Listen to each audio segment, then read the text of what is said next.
Hi students, आज हम पढ़ेंगे पोएम नंबर 6 ज़रा प्यार से बोलना सीख लीजिए। इस पोएम के क्वेश्चन आंसर्स या इस पोएम का स्वाध्याय। Okay, so let's see students. Now क्या दिया है यहाँ पे? सूचना अनुसार कृतियाँ करो। Okay, question number 1 is given, प्रवाह तालिका पूर्ण करो। तो क्या लिखना है आपको? कवि ने इन बातों को सीख लेने को कहा है। ओके, तो लेट्स सी द आंसर। देखो बच्चों, प्यार से बोलना। ओके, उसके बाद क्या है? वक्त पर जुबा खोलना, ख्यालों को खुद तौलना और अपने आप को टोकना।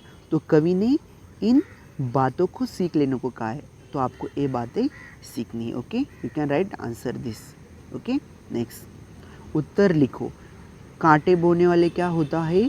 तो कटु वचन। चुभने वाला क्या होता है? चुभने वाली बात होती है। फटने वाले होते हैं पटाखे। तो आप ये आंसर्स यहाँ पे लिख सकते हो। ओके, नेक्स्ट देखो, चुप रहने के 4 फायदे लिखो। ओके, देखो तो पहला फायदा लिखो। देखो, विवाद से बचते। अगर आप चुप रहोगे तो आप विवाद से बचते हो, आपका झगड़ा नहीं होता है कभी। ओके, नेक्स्ट, मन शांत रहता है। ओके, एकाग्रता बढ़ती है, आपकी एकाग्रता बढ़ती है। आत्मचिंतन में सहायता मिलती है। अगर आप चुप रहोगे तो ये सब चारों फायदे आपको होंगे। सी नेक्स्ट क्वेश्चन, कविता की अंतिम 4 पंक्तियों का अर्थ लिखो। देखो यहाँ पे कविता की 4 अंतिम पंक्तियाँ दी गई है, इनका आपको अर्थ लिखना है। बात बेबात कोई चुभने लगे तो बदल कर उसे मोड़ना सीख लीजिए। एक किसने कहा होंठ सीख करके बैठो, ज़रूरत पे मुंह खोलना सीख लीजिए। तो इन 4 लाइन्स का आपको अर्थ लिखना है। So let's see the answer students. देखो उत्तर है, कवि पहली 2 पंक्तियों में कहता है कि यदि कोई छोटी बड़ी बात आपके हृदय को कष्ट पहुंचाए तो उसे मोड़ना चाहिए, अर्थात उसे भुलाने या उसकी नकारात्मकता के बजाय उसके सकारात्मक पहलुओं पर विचार करना चाहिए। और क्या क्या कहता है कवि? देखो, कवि के अनुसार अनायास ही परेशान करने वाली बातों को सोचने से बेहतर है उस परेशानी को दूर करने या उसके सकारात्मक पहलुओं पर विचार कर स्वयं के हौसले को बुलंद करने का प्रयास करना चाहिए। तो ये 2 लाइन्स स्टूडेंट्स, कवि ने पहले जो 2 लाइन्स है ना, ये 2 लाइन्स के बारे में ये आप लिख सकते हो। अभी देखो नेक्स्ट, अंतिम 2 पंक्तियाँ। देखो अंतिम ये जो 2 पंक्तियों के बारे में कवि क्या कहता है? अंतिम 2 पंक्तियों में कवि कहता है कि यह कोई नहीं कहता है कि अपने होंठ सिलकर बैठो, अर्थात किसी भी बात पर अपनी प्रतिक्रिया मत दो, बल्कि ज़रूरत के समय अपना मत व्यक्त करना आना चाहिए। ओके, और क्या कहता है कवि? देखो, कवि के अनुसार हमेशा अपनी जुबान पर ताला लगाना नहीं उचित है और नहीं कोई ऐसी सलाह देता है। अंततः आवश्यकता पड़ने पर प्रतिक्रिया देना बहुत ज़रूरी है। ओके, तो अंतिम कविता की अंतिम 4 पंक्तियों का अर्थ आप इस तरह से लिख सकते हो बच्चों। सी नेक्स्ट क्वेश्चन, देखो क्या है? कविता में आए इस अर्थ के शब्द लिखो। देखो कविता में ये अर्थ आए, आपको अर्थ दिए गए हैं। इन अर्थ के कविता में जो शब्द है वो आपको लिखना है। देखो मधु का कौन सा शब्द है कविता में? तो शहद शब्द है, राइट। और क्या है? कड़वे। कड़वे का क्या शब्द आता है? देखो कड़वे का शब्द है कटु है। ओके, विचार का क्या शब्द है? ख्याल है। और आवश्यकता का क्या शब्द है? ज़रूरत है। तो एक कविता के शब्द है स्टूडेंट्स, आपको ये लिखने थे और इनके अर्थ यहाँ पे दिए गए थे। तो ये आंसर्स आप राइट डाउन कर सकते हो। नेक्स्ट देखो, भाषा बिंदु एक ग्रामर का पार्ट है।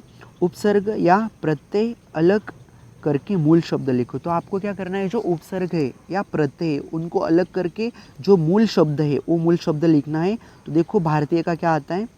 तो भारतीय का अगर आप उपसर्ग या प्रत्यय अलग करोगे तो आपका शब्द आएगा भारत। आस्थावान का शब्द आएगा आपका उपसर्ग या प्रत्यय अलग करके आस्था। व्यक्तित्व का आएगा व्यक्ति। स्नेहिल का आएगा स्नेह। बेबात का आएगा बात। निरादर का आएगा आदर। प्रत्येक का आएगा एक। और सुयोग का आएगा योग। तो ये आंसर्स आप लिख सकते हो बच्चों के उपसर्गों और प्रत्यय अलग करके आपको ये आंसर्स लिखना है। भारतीय का आएगा भारत, आस्थावान का आएगा आस्था, व्यक्तित्व का व्यक्ति, स्नेहिल का स्नेह, बेबाद का बात, निरादर का आदर, प्रत्येक का एक और सुयोग का योग। इस तरह से आप आंसर्स लिख सकते हो। सी नेक्स्ट बच्चों देखो, उपयोजित लेखन है यहाँ पे, यातायात की समस्याएं एवं उपाय विषय पर निबंध लिखो। तो आपको ये जो सब्जेक्ट है यातायात की समस्याएं एवं उपाय, इसके ऊपर निबंध लिखता है। तो आप क्या लिख सकते हैं देखो, आज के इस आधुनिक युग में यातायात के साधनों का अपना एक महत्वपूर्ण स्थान है। रेल, हवाई जहाज, पानी के विशाल जहाज, कार इत्यादि आधुनिक युग की कल्पना करना भी असंभव है। इन साधनों के कारण ही मानव का जीवन सरल व सुखमय बन पाया है। यातायात मानव के जीवन का अभिन्न अंग बन चुका है। मुख्यतः यातायात के 3 प्रमुख प्रकार होते हैं, जिनमें जल, वायु और सड़क यातायात का समावेश होता है। तो आप ये लिख सकते हैं। और क्या लिख सकते हैं बच्चों देखो, हवाई जहाज़ों, हेलीकॉप्टरों आदि के कारण पंछियों की कई प्रजातियों पर खतरा मंडराने लगा है तथा वातावरण भी प्रदूषित हो रहा है। समुद्र में चलने वाले विशालकाय जहाज़ों से वातावरण को क्षति तो पहुंच रही है, साथ ही समुद्री जीव भी संकट में आ गए हैं।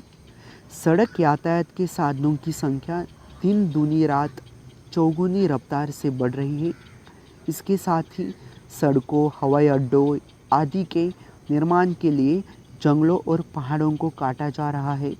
नदियों व समुद्र के तटीय क्षेत्र पर अतिक्रमण किया जा रहा है। पर्यावरण पर हो रहे प्रतिकूल परिणामों को रोकना अब अति आवश्यक हो गया है। तो आप ये भी लिख सकते हैं बच्चों, यातायात की समस्याएं एवं उपाय पर। और क्या लिख सकते हैं देखो, यातायात के विभिन्न साधन विज्ञान की अनमोल देन है। इनके उपयोग से मनुष्य जाति को अनगिनत लाभ हुए हैं। जिस प्रकार हर सिक्के के 2 पहलू होते हैं, उसी प्रकार यातायात के साधनों से लाभ के साथ ही कुछ हानियाँ भी जुड़ी हुई है। इन साधनों के अधिकाधिक उपयोग के कारण पर्यावरण पर प्रतिकूल प्रभाव पड़ रहा है। सड़क पर सरपट दौड़ने वाली बस, कार, स्कूटर, रिक्शा इत्यादि से निकलने वाले रासायनिक पदार्थ व गैस हमारे पर्यावरण को जहरीला बना रहे हैं। तो आप ये भी लिख सकते हैं बच्चों। और देखो आप क्या लिख सकते हो, ये लास्ट है, यदि जल्द ही पर्यावरण में बढ़ रहे प्रदूषण को रोका नहीं गया तो हमारा पर्यावरण जीवन रहने के लायक नहीं रह जाएगा, यह विषाक्त हो जाएगा। अंततः हमें अधिकाधिक निजी यातायात साधनों के इस्तेमाल से बचकर सार्वजनिक यातायात साधनों जैसे बस, रेलगाड़ी इत्यादि का उपयोग करना चाहिए। सड़क, वायु व समुद्री यातायात के साधनों का उपयोग करते समय यह सुनिश्चित करना चाहिए कि उनमें से निकलने वाले रासायनिक पदार्थ व गैस वातावरण को कम से कम क्षति पहुंचाएं। इस प्रकार ज़रूरी उपायों पर ध्यान देकर हम यातायात के साधनों का लाभ लेने के साथ ही उनके कारण होने वाली समस्याओं से भी छुटकारा प्राप्त कर सकते हैं। तो बच्चों आप ये निबंध लिख सकते हैं यातायात की समस्याएं एवं उपाय पर। इसके अलावा भी अगर आपके दिमाग में कुछ आता है तो वो भी आप लिख सकते हो या आपके मन से भी पूरा निबंध लिख सकते हो बच्चों। ओके, सी नेक्स्ट नाउ, मैंने समझा। तो आपने ये पोएम से क्या समझा ये आपको यहाँ पे लिखना है। सो लेट्स से आप क्या लिख सकते हो, सदैव सोच विचार कर सही समय पर बोलना चाहिए। ओके, आपको सदैव हर वक्त सोच विचार कर सही समय पर ही बोलना चाहिए बच्चों।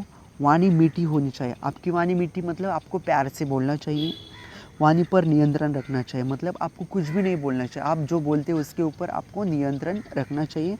और ज़रूरत के वक्त पर बोलने से पीछे नहीं हटना चाहिए। और अगर वक्त आता है आपको वहाँ पे बोलना ही चाहिए, आपके हक के लिए आपको बोलना चाहिए। अगर कहाँ पे कुछ सही हो रहा है तो आपको वहाँ पे बोलना ही चाहिए। ओके, तो आपने जो समझा ये आप ये लिख सकते हैं। इसके अलावा भी अगर आप कुछ और लिखना चाहते हैं, आपने जो ये पोएम से समझा तो वो भी आप लिख सकते हैं बच्चों। Okay, so that's all from this poem students. तो ये पोएम में से इतना ही बच्चों।